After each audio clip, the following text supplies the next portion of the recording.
काही दिवसांपूर्वी बेंगळुरूमध्ये एका महिलेचा मृतदेह तिच्या घरातून सापडला होता. त्या महिलेचे नाव महालक्ष्मी होते. तिचा मृतदेह फ्रीझरमधून बाहेर काढण्यात आला. महालक्ष्मीची हत्या करून तिच्या मृतदेहाचे 59 तुकडे करणाऱ्या या घटनेतील प्रमुख संशयिताने ओडिशात आत्महत्या केल्याचे पोलिसांचे मत आहे. त्याचा मृतदेह लटकलेल्या अवस्थेत आढळून आला. आरोपी हा महालक्ष्मीचा प्रियकर असून त्याचे नाव मुक्ती रंजन रॉय असल्याचे सांगितले जात आहे.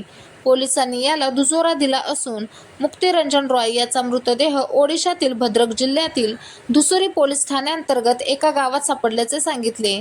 स्थानिक पोलिसांनी बेंगळुरू पोलिसांना माहिती दिली, जे परिसरात संशयिताचा शोध घेत होते. सुरुवातीच्या माहितीनुसार रॉय मंगळवारी दिनांक 24 सप्टेंबरला त्याच्या गावी गेला होता. मात्र त्यानंतर तो घराबाहेर पडला आणि त्याचा मृतदेह गावच्या सीमेवर आढळून आला. कुटुंबियांनी त्याच्या मृतदेहाची ओळख पटवली असून मृतदेह पोस्टमॉर्टमसाठी पाठवला आहे. बेंगळुरू शहर पोलिसांनी महालक्ष्मीच्या हत्येतील प्रमुख संशयित म्हणून तिचा एक सहकारी मुक्ती याला ओळखले होते. पोलिसांना महालक्ष्मीच्या मृतदेहाचे 59 तुकडे सापडले. तिचा मृतदेह बेंगळुरूमधील एका बेडरूमच्या अपार्टमेंटमध्ये रेफ्रिजरेटरमध्ये ठेवण्यात आला होता. हत्येच्या या भीषण घटनेने संपूर्ण देश हादरला होता. सप्टेंबर महिन्याच्या सुरुवातीला महालक्ष्मीचा पराकोटीचा पती हेमंत दास याने त्यांच्यातील संबंध बिघडल्यानंतर अशरफ नावाच्या व्यक्तीवर हत्येचा आरोप केला होता. उत्तराखंडमधील रहिवासी असलेल्या अशरफचे महालक्ष्मीसोबत विवाहबाह्य संबंध असल्याचा दावा त्यांनी केला. 29 वर्षीय सेल्सवुमन महालक्ष्मी सप्टेंबरच्या सुरुवातीपासून दिसली नव्हती.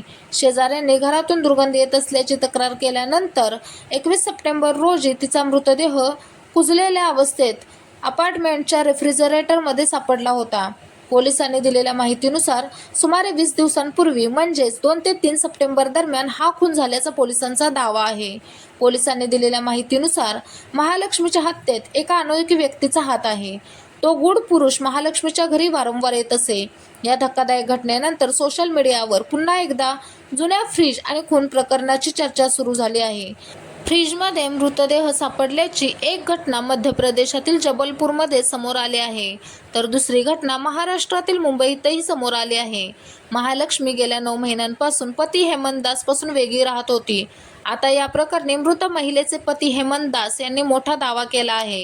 हेमंत दास यांनी दावा केला आहे की त्याची पत्नी अशरफ नावाच्या तरुणासोबत रिलेशनशिपमध्ये होती आणि त्याने तिची हत्या करून तिच्या मृतदेहाचे तुकडे केले आणि फ्रीजमध्ये ठेवले. हेमंत दास यांनी सांगितले की 1 महिन्यापूर्वी तो आपल्या पत्नीला भेटला होता आणि महालक्ष्मी त्याच्यासोबत फ्लॅटमध्ये राहत होती. अशरफ हा उत्तराखंडचा रहिवासी आहे. तो बेंगळुरूमध्ये न्हावेच्या दुकानात काम करत होता. हेमंत दास यांनी सांगितले की महालक्ष्मीसोबत त्यांचे लग्न केवळ 6 महिने टिकले.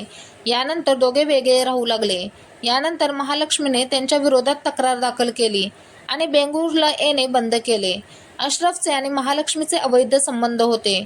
अशरफनेच खून केल्याचा संशय हेमंतने व्यक्त केला. पोलीस प्रत्येक कोणातून तपास करत आहेत. महालक्ष्मी हत्येप्रकरणी बेंगळुरूचे पोलीस आयुक्त दयानंद म्हणाले की आरोपीची ओळख पटली असून त्याच्या अटकेचे प्रयत्न सुरू आहेत.